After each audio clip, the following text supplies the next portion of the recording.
Students, आज हम लोग डिस्कस करेंगे प्रॉपर्टीज़ ऑफ कार्बन के बारे में। ठीक है, नॉमेनक्लेचर से रिलेटेड जितनी चीज़ें थी आप लोग को मैंने ये समझा दिया, उससे रिलेटेड क्वेश्चंस आप लोग अनसॉल्व में देख लीजिएगा। ठीक है, अब मैं आप लोगों को आज बताऊंगी प्रॉपर्टीज़ ऑफ कार्बन के बारे में। तो सबसे पहला है आपका टेट्रा कोवैलेंसी। ठीक है, टेट्रा कोवैलेंसी क्या है? टेट्रा कोवैलेंसी ये है कि कार्बन आपको पता है कि कितना बॉन्ड शो करता है। कार्बन आपका 4 बॉन्ड शो करता है। तो कार्बन अगर 4 बॉन्ड शो कर रहा है, 4 बॉन्ड बना रहा है, तो इसका मतलब है कि उसकी वैलेंसी कितनी है? 4 की है। मगर आपका वो टेट्रा क्यों बना रहा है? ठीक है, तो हम लोग को पता है कार्बन कितने बॉन्ड बनाता है? कार्बन 4 बॉन्ड बनाता है। ठीक है, तो कार्बन का इलेक्ट्रॉनिक कन्फिग्रेशन आपको अगर देखना है तो हमें पता है कि एटॉमिक नंबर उसका कितना होता है? 6 होता है। तो उसका इलेक्ट्रॉनिक कन्फिग्रेशन देखिए क्या होता है? 2 और 4 होता है। ठीक है, अब देखिए कार्बन क्यों कोवैलेंसी शो करता है? कोवैलेंसी का मतलब, वैलेंसी आपको पता है the number of electron lose gain और shared by an atom during a chemical reaction, वो वैलेंसी होती है। और जब यही मतलब इलेक्ट्रॉन शेयरिंग के थ्रू होता है आपका, ठीक है, जब शेयरिंग होती है इलेक्ट्रॉन की तो कोवैलेंसी हो जाएगी, जब ट्रांसफर होगा इलेक्ट्रॉन का तो इलेक्ट्रोवैलेंसी हो जाएगा। ठीक है, तो इसका मतलब एक चीज़ तो क्लियर है कि कार्बन कोवैलेंट बॉन्ड बनाता है। क्यों कोवैलेंट बॉन्ड प्रीफर करता है? क्यों शेयरिंग ऑफ इलेक्ट्रॉन प्रीफर करता है? क्योंकि कार्बन की आयनाइजेशन एनर्जी क्या होती है? बहुत हाई होती है। आयनाइजेशन एनर्जी का मतलब क्या होता है?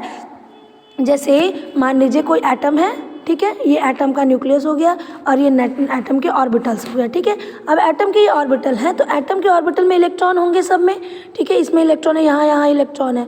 अब आउटर मोस्ट ऑर्बिटल में से इलेक्ट्रॉन को हमें निकालना है बाहर। ठीक है, तो आउटर मोस्ट ऑर्बिटल से इलेक्ट्रॉन को रिमूव करने के लिए जितनी एनर्जी की ज़रूरत पड़ती है वो क्या कहलाती है? आयनाइजेशन एनर्जी कहलाती है। मैंने क्या कहा? आउटर मोस्ट ऑर्बिटल में से इलेक्ट्रॉन को रिमूव करने के लिए जितनी एनर्जी की ज़रूरत पड़ती है वो क्या कहलाती है आपकी? वो आपका कहलाता है आयनाइजेशन एनर्जी। तो आयनाइजेशन एनर्जी की वैल्यू ज़्यादा, इसका होने का मतलब है कि इलेक्ट्रॉन निकालने के लिए हमें ज़्यादा एनर्जी देनी पड़ रही है और इलेक्ट्रॉन निकालने के लिए हमें ज़्यादा एनर्जी देनी पड़ रही है। तो इसका मतलब ये है कि वो इलेक्ट्रॉन को रिमूव करना नहीं चाहता है। समझ में आ रही है? तो इसका आयनाइजेशन एनर्जी क्या होती है? कार्बन की हाई होती है। तो भाई मतलब इलेक्ट्रॉन को वो लूज़ करना नहीं चाहता है।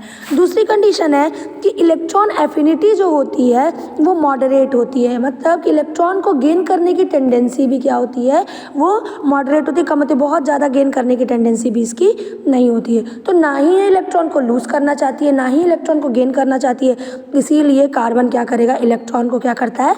शेयर करता है, ताकि इसके आउटर मोस्ट ऑर्बिटल में 8 इलेक्ट्रॉन पूरे हो जाए। ठीक है, तो जितने इलेक्ट्रॉन को शेयर करेगा वही इसकी वैलेंसी हो गई। तो इसीलिए इसकी वैलेंसी क्या होती है? Tetra covalency. कोवैलेंसी टर्म समझ में आया ना? क्योंकि शेयरिंग ऑफ इलेक्ट्रॉन हो रहा है इसलिए कोवैलेंसी टर्म दे दिया। और ये जो इसकी 4 वैलेंसी है वो क्या होते हैं? एक दूसरे से इस तरीके से अरेंज होते हैं, उनके बीच में एक स्ट्रॉन्ग कोवैलेंट बॉन्ड बनता है। क्या बनता है?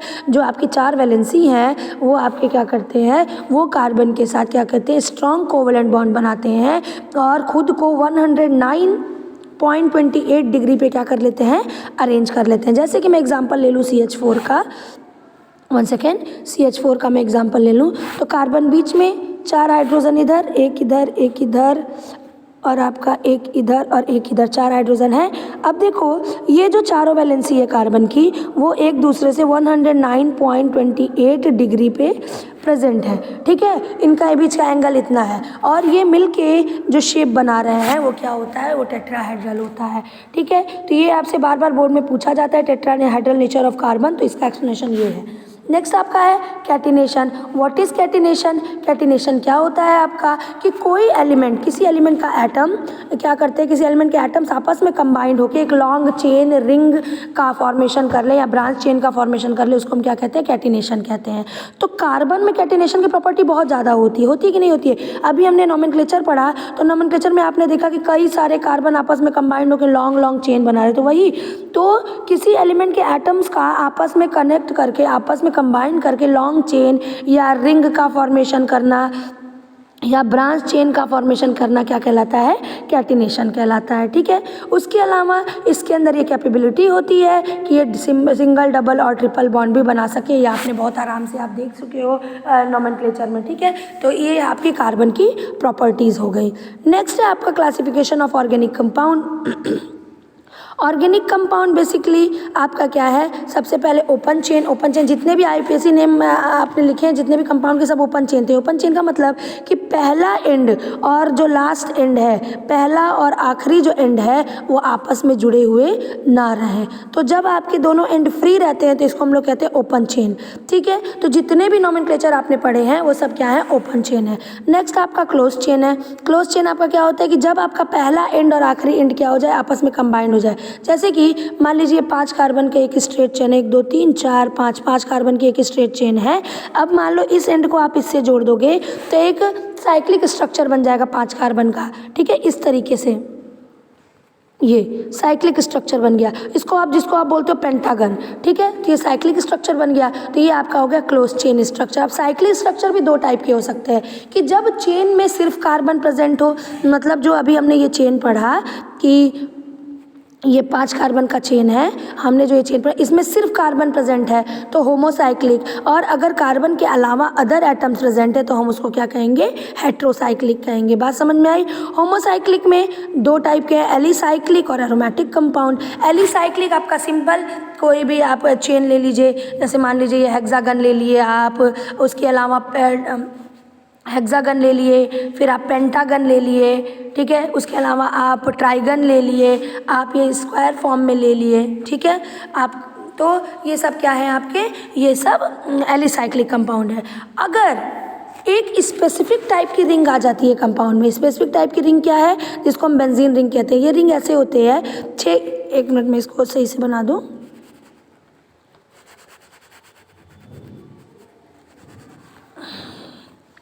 6 कार्बन की रिंग होती है। ठीक है, और ये जो 6 कार्बन की रिंग होती है इसमें अल्टरनेट सिंगल और डबल बॉन्ड मौजूद होते हैं। मतलब देखो यहाँ पे डबल, फिर सिंगल, फिर डबल, फिर आपका ये वाला बॉन्ड सिंगल, फिर आपका डबल, फिर सिंगल। ठीक है, और कार्बन की कितनी वैलेंसी है, देखो सब कार्बन ने 3-3 बॉन्ड बनाया तो हर कार्बन के पास एक क्या होगा, H भी होगा। तो ये रिंग कहलाती है बेंजीन रिंग। ये रिंग क्या कहलाती है, बेंजीन रिंग कहलाती है। तो जब आपके कंपाउंड में, साइक्लिक कंपाउंड में स्पेसिफिक टाइप की रिंग आ जाए तो उन कंपाउंड्स को हम क्या कह देंगे, एरोमेटिक कंपाउंड्स कह देंगे। उन कंपाउंड को हम क्या कह देंगे, एरोमेटिक कंपाउंड कह देंगे। ठीक है, नेक्स्ट है आपका हेट्रोसाइक्लिक कंपाउंड। जब चेन में कार्बन के अलावा अदर एटम्स आ जाते हैं तो उनको हम क्या कहते हैं, हेट्रोसाइक्लिक कंपाउंड्स कहते हैं। जैसे यहाँ पे देखिए ऑक्सीजन आ गया, यहाँ पे देखिए चेन में कार्बन के अलावा नाइट्रोजन आ गया, तो ये सब क्या है आपके हेट्रोसाइक्लिक कंपाउंड्स हैं।